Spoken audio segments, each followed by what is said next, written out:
அனைவருக்கும் வணக்கம்.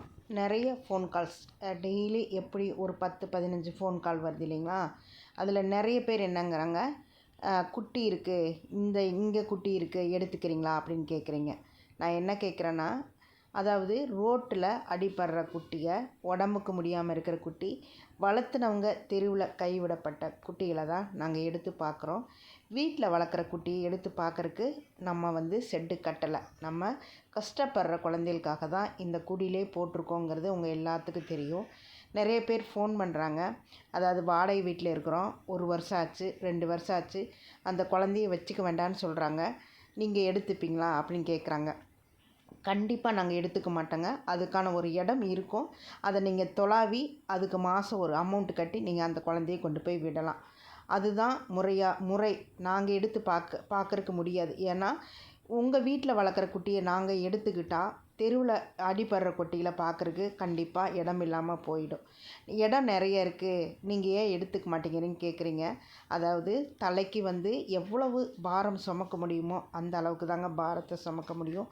அதிகமான பாரத்தை சுமந்தா தலைவலி வந்துடும், நம்மளுக்கு உடம்புக்கு முடியாமல் போயிடும். ஒரு குட்டி 2 குட்டியை பார்க்குறக்கே நீங்கள் இவ்வளவு சிரமப்படுறப்ப, நாங்கள் இத்தனை குழந்தைகளுக்கும் டெய்லி 2 நேரம் சாப்பாடு போட்டு அதை சுத்தம் பண்ணி பார்க்குறோம் அப்படின்னா, அது எங்களுக்குரிய ஒரு சகிப்புத்தன்மை கடவுள் கொடுத்துருக்காரு. அதனால் நாங்கள் அதை பண்ணுறோம். நீங்கள் தவறாக புரிஞ்சுக்கிட்டு சில கேள்வியெல்லாம் கேட்குறீங்க இல்லையா? அந்த கேள்விக்கெல்லாம் பதில் சொன்னால் நாங்களும் டென்ஷன் ஆகணும், நீங்களும் கோவப்படுவீங்க. அதனால் நீங்கள் குட்டியை வளர்க்குறக்கு உங்களால் முடியாதுங்கிற பட்சத்தில் தயவு செஞ்சு அந்த குட்டியில் எடுத்து வளர்த்தாதீங்க. அது ரோட்லேயாவது சர்வே ஆயிக்கும். நீங்கள் எடுத்து வளர்த்துறங்கிற பேரில் 1 வருஷம் 2 வருஷம் வளர்த்து அதை நடு ரோட்டில் விடுறீங்க இல்லையா?